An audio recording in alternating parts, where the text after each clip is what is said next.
La nuit des urgences pesait comme une couverture trop lourde. L'air vibrait doucement sous les néons, un bourdonnement ténu qui accompagnait le pas des infirmières. L'horloge digitale au mur affichait 2 heures du matin et le couloir paraissait plus long qu'à l'habitude, comme si le temps s'était dilaté. Quand les ambulanciers ont franchi les portes automatiques, j'ai su que ce n'était pas un cas ordinaire. L'homme sur le brancard avait la fin de la quarantaine. Costume froissé d'un voyage d'affaires, alliance mat au doigt. Ce qui m'a frappé d'abord, ce n'est pas la douleur annoncée par le protocole, mais son calme. Il répondait à tout, orienté, attentif, presque désolé de déranger. La douleur, disait-il, au centre du thorax, qui tire dans le dos. Sa voix était régulière, sa respiration mesurée, mais sous la peau, on percevait ce tremblement discret que la volonté ne sait pas dompter. Les électrodes collées, le moniteur a dessiné une tension capricieuse, des chiffres qui montaient, puis chutaient, comme une houle courte. Le rythme cardiaque tenait, un peu trop rapide, comme un animal acculé. L'infirmière a jeté un regard vers moi, ce bref échange muet que l'on apprend avec les nuits. Nous avons roulé vers la salle d'échographie au lit, parce que parfois la vérité apparaît en noir et blanc avant même les résultats sanguins. Sur l'écran granuleux, l'ombre de l'aorte a rempli le cadre. J'ai suivi la courbe familière et vu, d'un coup, la déchirure. La paroi intime décollée, comme une page arrachée par un geste impatient. La vraie lumière et la fausse lumière. Le sang qui se faufile où il ne devrait pas, en ruisseau turbulent, sculptant sa propre catastrophe. Une dissection aortique, étendue, vorace. Le genre d'image qui ferme la gorge. À côté, l'homme a demandé d'une voix égale si cela allait prendre longtemps. Il voulait dire à sa femme qu'il était arrivé à l'hôtel, qu'il rentrerait demain soir, qu'elle n'avait pas à s'inquiéter. Il a regardé son téléphone, a embrassé du regard l'écran noir qui ne s'illuminait pas. Il était tard, disait-il. Elle doit dormir profondément. J'ai appelé le chirurgien vasculaire. La conversation a été brève. Il vient, il prépare, il faudra une salle, une équipe, du sang, un anesthésiste. Nous avons commencé les protocoles, les voies, les médicaments pour tenir la pression à un seuil presque paradoxal, ni trop haut pour ne pas rompre, ni trop bas pour ne pas éteindre. Le patient m'a regardé avec une courtoisie déconcertante. Il a dit « Je ne me sens pas si mal, juste une pression étrange, comme si quelque chose poussait sous le sternum. » Il a demandé « Est-ce grave ?» J'ai répondu que oui, c'était grave, mais que nous allions faire tout ce qu'il fallait et très vite. Il a hoché la tête, puis il a essayé encore d'appeler. Le téléphone sonnait dans le vide, puis la messagerie. Il a murmuré « Je voudrais seulement lui dire au revoir si jamais ». Le chirurgien est arrivé, visage fermé, pas de ces regards qui maintiennent l'illusion. Il a expliqué calmement que l'intervention était risquée, que la situation pouvait se dégrader à tout instant, que l'alternative à la chirurgie s'appelait la mort. L'homme l'a écouté avec une attention presque studieuse. Il a demandé combien de temps l'opération. Le chirurgien a parlé d'heures, sans promesse. L'homme a essayé une dernière fois d'appeler sa femme. Échec. Il a effleuré l'écran, l'a verrouillé, puis a posé le téléphone près de sa cuisse, paume ouverte. Il a dit « Dites-lui que j'ai essayé ». Il a fermé les yeux 1 seconde, et dans cette seconde, tout le service a retenu son souffle. On l'a conduit vers le bloc. Le couloir qui mène aux portes battantes est un théâtre où se jouent des scènes minuscules et décisives. L'infirmière a glissé une couverture chaude. Un brancardier a dit « On y est presque ». L'anesthésiste a posé une main sur l'épaule. L'homme a regardé le plafond défiler, les luminaires comme des pleines lunes. Il a dit « J'ai une fille. Elle a 14 ans. Demain, elle a son entraînement. Dites-lui que je suis fier. » Il n'y avait pas de guillemets autour de ces phrases. Pas de décor verbal. Seulement la nudité des choses essentielles quand on comprend que le temps se rétrécit. À partir de là, ma place s'est déplacée vers l'attente. Les portes du bloc se sont refermées comme une mâchoire et le service a repris sa circulation habituelle, perfusion à changer, pansement à refaire, mains à tenir. Pourtant, un coin de la nuit est resté accroché à ce brancard disparu. L'écho de la dissection continuait de battre en moi, cet avertissement sourd que l'aorte peut se fendre sans prévenir, que le corps le plus solide garde un secret de papier. Le silence du couloir avait une texture différente, comme si chaque pas mesurait l'épaisseur fragile qui nous sépare du vide. J'ai rédigé les notes, rappelé le chirurgien référent, informé l'admission, téléphoné à la police de l'aéroport pour retrouver le numéro de la conjointe si nécessaire. La procédure dit ce qu'il faut faire quand la famille n'est pas joignable.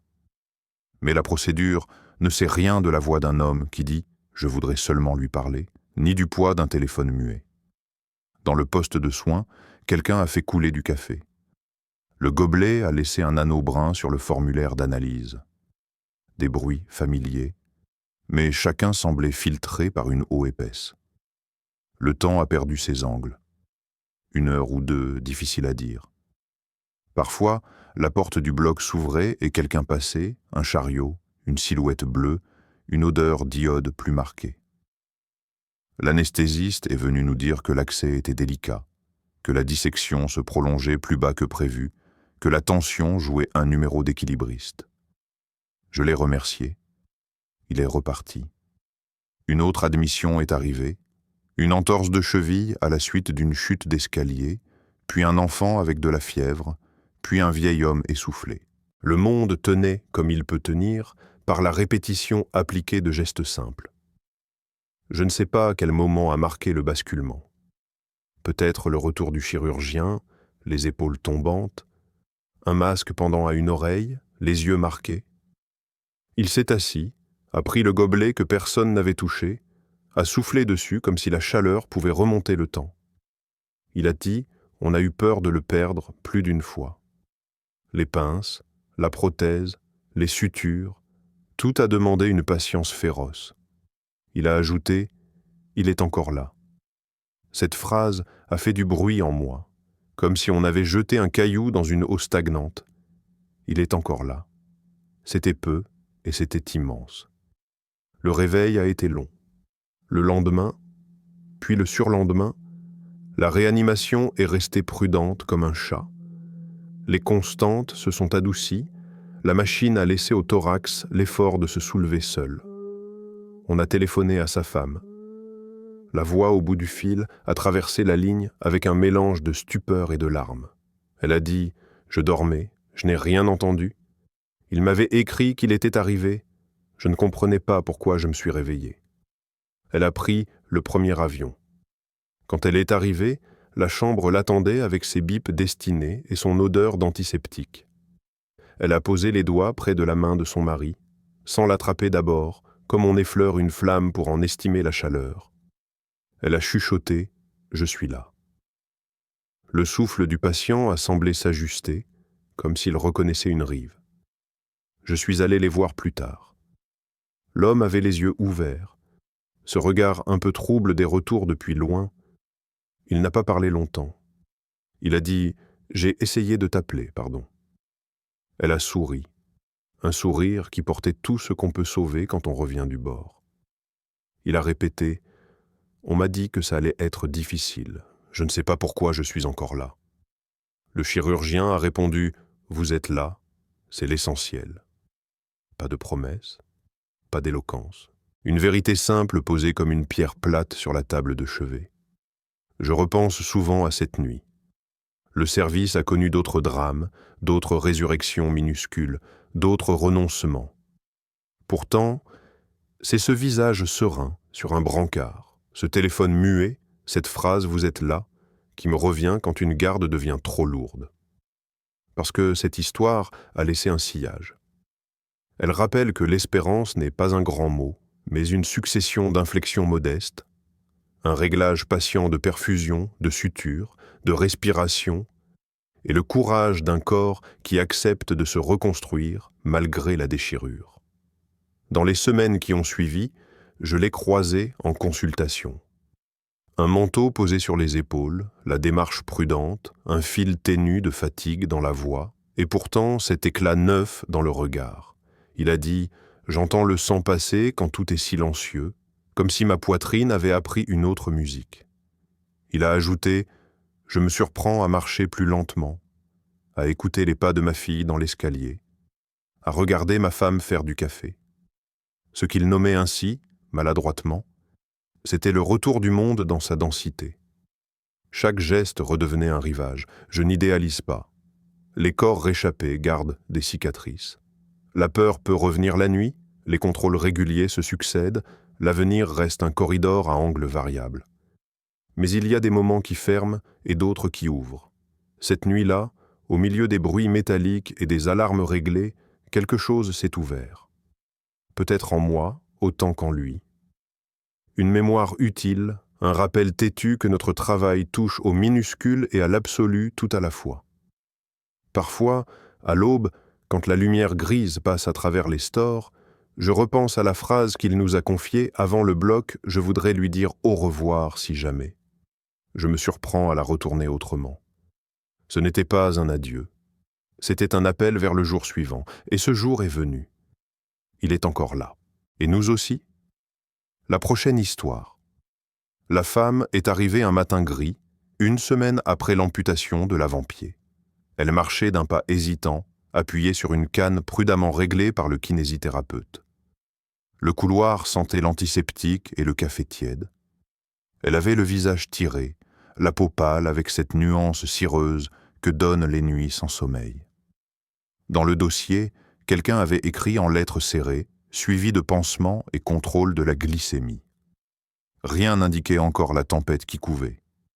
En consultation, la plaie suintait et la bordure périphérique paraissait rougeâtre, trop humide. Son regard allait de la table à ses mains jointes comme si elle cherchait une position qui ferait moins mal. L'interne a fait mesurer la glycémie au bout du doigt. Le chiffre, quand il est tombé, a figé l'air. Une valeur autour de 600 mg par décilitre. La norme, dans un monde en ordre, tiendrait quelque part entre 80 et 120. Nous avons levé les yeux ensemble, et la décision d'hospitaliser s'est prise sans bruit. Un brancard est venu, et la chambre s'est ouverte sur sa lumière plate. On a commencé comme on commence toujours. Voie veineuse, perfusion, antibiothérapie pour la plaie qui s'enflammait, dose d'insuline très concentrée pour tenter de ramener cette marée sucrée à un niveau respirable. L'infirmière a expliqué un régime strict, de l'eau, des bouillons clairs, un pain mesuré, aucun apport sucré. La femme a hoché la tête en silence, une lassitude ancienne posée sur les épaules. Elle avait le milieu de la trentaine, 2 adolescents à la maison, un emploi ménager discontinu, des journées longues et ramassées, une fatigue en strates. Les premières heures ont allégué une promesse. La glycémie a perdu quelques crans, puis elle s'est cabrée, obstinée, comme si un courant invisible la nourrissait en contrebande. Nous avons vérifié les pompes, les tubulures, les débits, le site d'injection pour écarter une infiltration. Tout paraissait correct. L'interne a recalculé les doses, a modifié les paliers. Les courbes sur l'écran se sont adoucies quelques instants et puis, de nouveau, la remontée lente et dépitée vers 200, puis au-delà, comme un ascenseur qui refuse d'obéir. Le lendemain, l'infectiologue a passé la tête avec sa façon patiente de déplier les problèmes. La plaie était prise en charge, les pansements refaits avec soin, l'œdème contrôlé. Pourtant, la fièvre modérée persistait et le sucre donnait à chaque mesure un rictus de défi. Nous avons parlé d'adrénaline, de douleur, de stress métabolique, de cette chimie interne qui se dérègle quand le corps se sent menacé. Tout se tenait et pourtant quelque chose clochait. Trop d'insuline coulant, trop peu d'effet au bout de la veine. Le soir, j'ai noté sur ma feuille cette phrase que je n'aime pas écrire méfiance devant l'incohérence clinique. C'est à la 3e mesure du matin que l'odeur m'a frôlé. Une fragrance sucrée artificielle, furtive, étrangère au couloir. Vanille collante avec une pointe d'agrumes. L'instant d'après, plus rien. Sur la tablette près du lit, juste une bouteille d'eau minérale entamée, un gobelet vide, des compresses. Le sac poubelle n'était pas changé depuis peu. Un coin de plastique laissait deviner un papier brillant. Rien d'accusateur, seulement la sensation d'un détail qui se cache à la périphérie du regard. Ce même jour, ses enfants sont arrivés. 2 silhouettes nerveuses avec des sweats trop grands et des chaussures usées. Ils parlaient vite, posaient des questions sans attendre les réponses. La femme s'est redressée comme elle a pu, un mélange de honte et de fierté dans la voix. Elle a dit qu'ils avaient beaucoup aidé à la maison, que depuis l'amputation, elle comptait sur eux. Ils ont posé un sac au pied du lit et ont demandé s'ils pouvaient rester un moment. L'infirmière a souri en rappelant les règles des visites. Ils ont acquiescé avec des sourires trop vifs, comme des projecteurs mal réglés. Plus tard, j'ai trouvé dans la corbeille un gobelet géant écrasé, de ceux que l'on remplit de soda jusqu'au bord. Un format de cinéma, ample comme une urne, presque 2 litres, avec un couvercle où un trou rond accueillait une paille. La marque sur le carton clamait le plaisir pétillant. À côté, un papier argenté froissé laissait deviner la forme d'une barre chocolatée. Je n'ai rien dit tout de suite.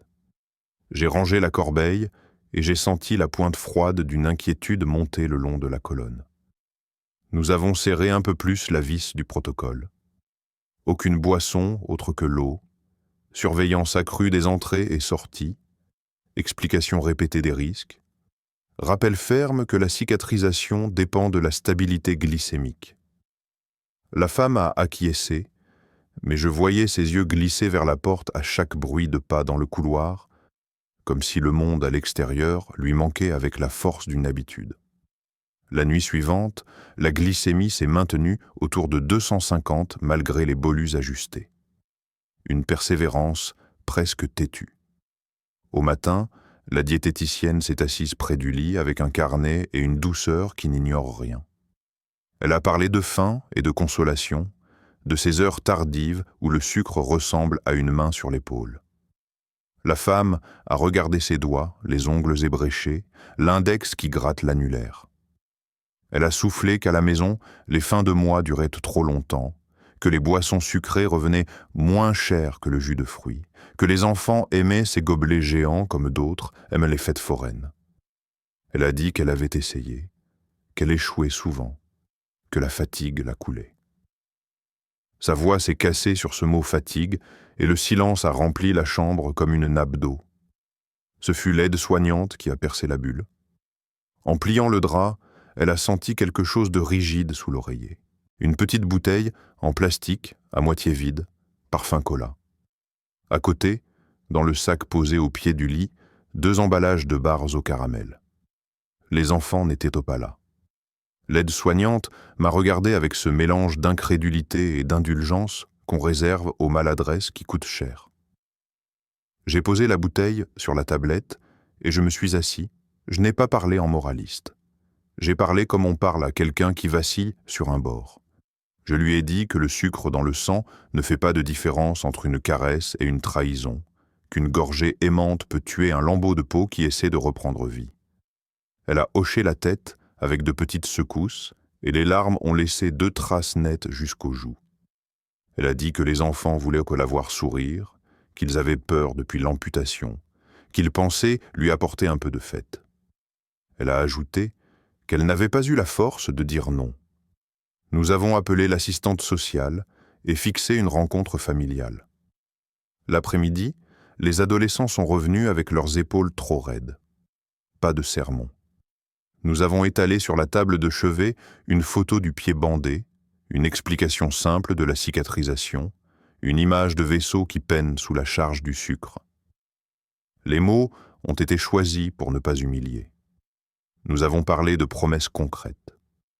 Une bouteille d'eau à la main quand on vient, des fruits si possible, une balade dans le couloir si la douleur le permet, une musique douce à écouter ensemble. L'aîné a détourné les yeux, puis a demandé s'il pouvait garder la photo pour se souvenir. Le plus jeune a reniflé et a glissé la main dans celle de sa mère. Les jours suivants ont eu une couleur neuve. La glycémie a cessé de faire la marée haute sans lune. Elle a hésité, puis reculé vers des valeurs moins terrifiantes. D'abord autour de 200, puis un peu au-dessous. Les bolus d'insuline ont pu s'alléger par paliers prudents. La plaie, surveillée de près, a perdu cette rougeur brillante qui inquiétait. Un matin, l'odeur âcre d'infection s'est évaporée comme s'évapore une mauvaise nouvelle après trop de répétitions. La femme a recommencé à manger en regardant son assiette, non en la subissant. Il y a eu des accidents. Un soir, l'adolescent cadet est arrivé avec un sac en papier. Il a tenté de le poser discrètement sous la table de nuit. L'infirmière l'a vu et s'est approchée sans brusquerie. Dans le sac, des chips et des biscuits fourrés. Elle a proposé un troc. Le sac contre une promenade lente jusqu'à la fenêtre du bout du couloir où l'on voit la cime des platanes. Ils sont revenus 10 minutes plus tard, essoufflés mais sourire aux lèvres. La mère a surveillé la scène avec une reconnaissance muette. L'enfant a fini par dire qu'il ne savait pas quoi faire pour aider, que le monde lui échappait quand il voyait sa mère allongée. Personne n'a ri. Nous avons dit qu'aider commence parfois par accepter de ne rien donner à manger. La femme a appris à changer son pansement avec une rigueur presque fière. Elle a noté sur un carnet ses glycémies de la journée, en lettres et non en chiffres, une manière de matérialiser l'effort. Le mot 90 y est apparu un matin, maladroitement souligné, et toute l'équipe a ressenti un soulagement monter du ventre. Un autre jour, 130 a pris place près d'un cœur dessiné à la hâte. Une éducatrice en diabétologie est venue avec des cartes, des étiquettes, des gestes simples. Elle a parlé de portions, d'index glycémique, d'astuces pour rendre l'eau plus agréable avec des rondelles de citron. La femme a dit qu'elle essaierait, qu'elle achèterait une petite carafe quand elle rentrerait. Nous avons aussi parlé d'argent. Ce sujet embarrasse toujours et pourtant, il gouverne tant de choix. L'assistante sociale a listé des aides, des bons alimentaires, des associations de quartier qui proposent des paniers de fruits moins chers. Elle a appelé avec la femme, à côté d'elle, afin que les voix se croisent en promesses d'organisation. L'aîné a proposé de prendre un petit travail le week-end pour participer. La mère a refusé d'abord, puis a cédé en posant des conditions claires. Leurs regards se sont rencontrés avec cette gravité douce qui signe les pactes familiaux. Au fil des jours, la chambre s'est remplie de signes modestes. Un gobelet d'eau toujours à moitié plein, une barquette de fraises qu'on rince avec soin, des pailles oubliées qui ne sentent plus le cola. La femme a commencé à s'asseoir au bord du lit sans grimacer. Elle a tenté ses premiers pas avec la chaussure de décharge, un pas, puis 2, puis 5. Son souffle restait court, mais son regard avait gagné une lumière plus ferme. Elle a dit qu'à la maison, elle déplacerait la table pour avoir de la place près de la fenêtre, qu'elle ferait attention aux odeurs qui donnent envie de sucre, qu'elle garderait des bâtonnets de carottes au frigo. Le jour de la sortie, le ciel était clair comme un verre propre. L'ordonnance comprenait des contrôles, des séances d'éducation thérapeutique, un rendez-vous avec le prothésiste, des numéros en cas d'alerte. La femme a serré le dossier contre elle comme on serre un livre qu'on doit encore lire. Les adolescents ont porté le sac et se sont disputés gentiment sur la hauteur de la canne. Dans le couloir, l'infirmière a glissé un petit mot plié où elle avait écrit « courage » en lettres penchées. La femme a soufflé qu'elle reviendrait montrer la prothèse quand ce serait le moment. Je suis resté un instant derrière la vitre à regarder la silhouette s'éloigner, légère malgré la lenteur imposée. Il y a des histoires qui n'offrent ni miracle ni retournement spectaculaire. Celle-ci nous a appris autre chose. Elle a montré comment le sucre peut se déguiser en affection, comment une gorgée peut se faire promesse alors qu'elle pétrifie la cicatrice, comment l'amour maladroit d'enfants effrayés peut aider à empirer ce qu'il veut réparer. Elle a montré aussi que l'on peut détourner cette force en la nommant, en l'encadrant, en la transformant en gestes utiles. Je ne romantise pas la suite. Les habitudes sont tenaces, les mois sont longs, les tentations innombrables. Il y aura des jours de fatigue où la main cherchera le soda par automatisme. Il y aura des soirs d'angoisse où la langue se souviendra du caramel qui console. Mais désormais, une image subsiste, la photo d'un pansement propre, l'écriture appliquée d'une glycémie qui redescend, le goût d'une fraise rincée à l'eau fraîche. Une famille qui apprend que donner ne veut pas toujours dire offrir du sucre, et qu'aimer peut aussi consister à dire non et à rester assis près du lit à regarder la lumière bouger sur le mur. Quand je repense à cette hospitalisation, je revois le premier gobelet géant au fond de la corbeille et je revois surtout le gobelet d'eau posé bien en vue, comme un étendard discret, les derniers jours. Deux objets presque identiques mais séparés par tout un travail de patience. Entre les deux, il y a eu des larmes, des maladresses, des explications répétées, un apprentissage partagé. Il y a eu la compréhension lente que la cicatrisation est une affaire de tissu et de liens, que rien ne tient si la maison ne tient pas. Plus tard, en relisant mes notes, j'ai écrit en marge cette phrase qui ne m'avait pas traversé au premier jour: le sucre ne se combat pas seulement avec des unités d'insuline, il se combat avec des alliances. Une alliance de soins, de mots justes, de limites claires, de petites victoires notées en toutes lettres. Une alliance où chaque membre de la famille devient un soignant à sa façon. Et peut-être que c'est cela qui sauve plus sûrement qu'une injonction, une main posée sur l'épaule qui ne tremble plus, et un gobelet d'eau qui reste plein à portée de la paume. La prochaine histoire, la nuit avait cette densité feutrée, où chaque bruit résonne plus loin qu'à l'habitude. L'air vibrait sous les néons, étirant le couloir comme une corde tendue. Les ambulanciers ont fait pivoter le brancard et j'ai vu un visage jeune encore, la peau grise d'un choc qui s'installe, une petite trace rouge au front comme une signature mal placée. Ils ont dit qu'il était tombé d'un 7e ou d'un 8e étage, que des témoins l'avaient vu basculer au-dessus de la rambarde, que le corps avait touché le sol la tête la première. Sous la couverture, rien ne bougeait vraiment.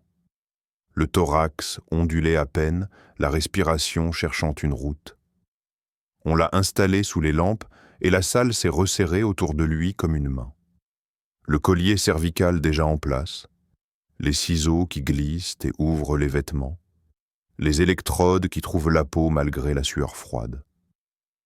La tension refusait de se laisser saisir, comme un poisson qui se dérobe. Le pouls carotidien se laissait deviner puis disparaissait.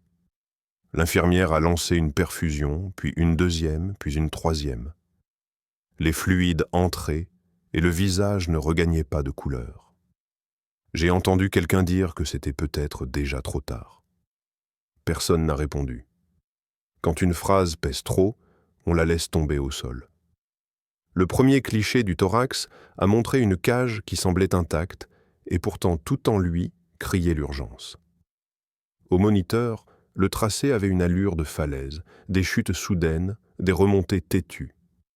Le chirurgien traumatologue a surgi avec ce calme technique qui réunit tout le monde. L'anesthésiste a posé une main sur l'épaule du brancardier et a soufflé qu'il fallait tout préparer pour une transfusion massive. Les poches sont arrivées par 2, par 3, par 4, et l'interne pressait ses sacs avec ses paumes pour que le sang entre plus vite. C'était une danse grave, où chaque geste répond à un autre geste. Le patient ne disait rien. Son silence remplissait la pièce. On l'a conduit au scanner. L'image a déroulé ses noirs et ses blancs comme un film sans musique. La colonne cervicale en poussière sur quelques niveaux, des fragments osseux épars comme un ciel sans constellation, un hématome menaçant. Ce tableau aurait pu signer la fin de l'histoire. Pourtant, au retour, un souffle a repris possession des lèvres, irrégulier d'abord, puis légèrement plus ample. Nous ne nous sommes pas réjouis.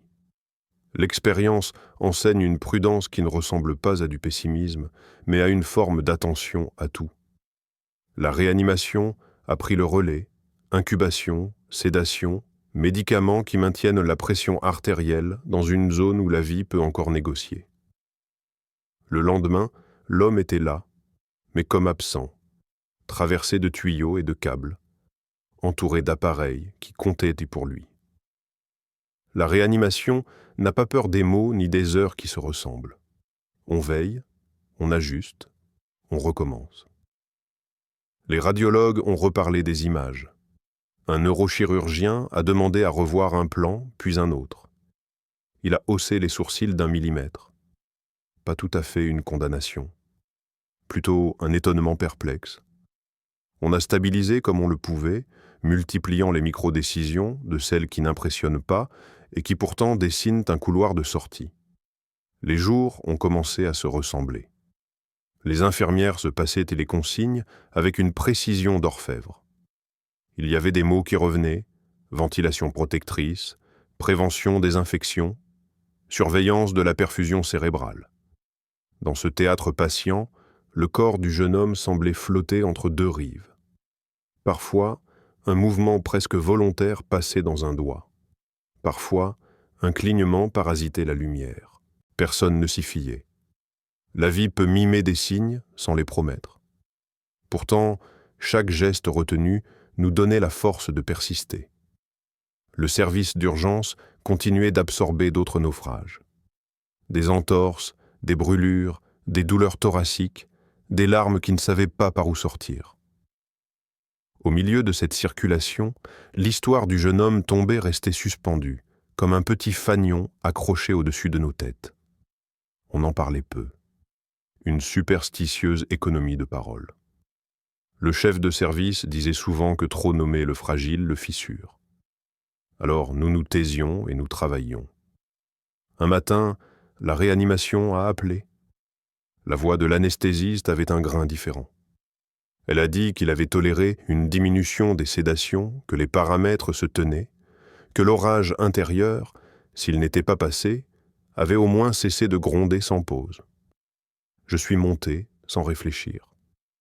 La chambre avait cette lumière filtrée par les stores, un gris doux qui ne juge pas. Le patient respirait avec la machine. Mais on sentait à l'œil nu quelque chose d'un peu plus volontaire dans la façon dont le thorax suivait l'inspiration. Un kinésithérapeute a levé la tête et a souri avec ses yeux seulement. Les jours ont ajouté des détails. Une température qui se stabilise, des infections évitées de peu, un hématome qui régresse sur les contrôles, une pression intracrânienne qui cesse de jouer à l'élastique. L'équipe a commencé à parler de cette frontière où l'on tente d'ôter la ventilation. La première fois, l'essai a duré quelques dizaines de minutes et s'est arrêté devant la fatigue brutale. La deuxième fois a été un peu meilleure. La troisième a dessiné une petite courbe d'espoir. La patience des soignants ressemble à une mer calme. Elle ne lâche pas. Au bout d'un mois environ, je suis entré dans la chambre et j'ai trouvé le jeune homme assis dans un fauteuil, sanglé mais présent, les yeux ouverts et cette stupeur claire des gens qui reviennent de très loin. Il regardait ses mains comme si c'étaient des outils qu'il découvrait. Il a tourné la tête vers moi avec une lenteur d'animal blessé. Sa bouche a tenté une forme de sourire qui a tenu 1 seconde. La logopédiste a expliqué que les mots reviendraient à leur rythme, que la mémoire aurait ses propres chemins. L'homme a posé les doigts sur la coque du fauteuil et a respiré plus profondément. C'était un geste minuscule, et c'était un monde. Je me suis souvenu de la première nuit, des sacs de sang pressés à la main, du bruit du plastique froissé, de la course millimétrée des chiffres sur l'écran. J'ai revu l'image du scanner, ces vertèbres cervicales qui n'étaient plus qu'une poussière blanche. Et j'ai regardé cet homme tenir son regard sur moi avec une volonté déjà de retour.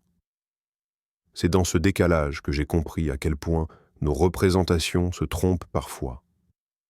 Nous croyons lire l'avenir dans la dureté d'une image, et parfois la vie choisit autrement. Sa mère est venue plus tard dans la journée. Elle a approché le fauteuil avec un mélange d'effroi et de gratitude. Elle a posé sa main sur l'avant-bras de son fils comme on pose un verre plein sur une table branlante. Je me suis tenu à distance pour leur laisser cette minute hors du temps. Elle a remercié l'équipe, non avec des grandes phrases, mais avec un silence respectueux, un regard qui va de visage en visage. Ce sont des gestes qui font plus que des discours. Ils scellent quelque chose. La suite a pris la forme d'une reconstruction patiente.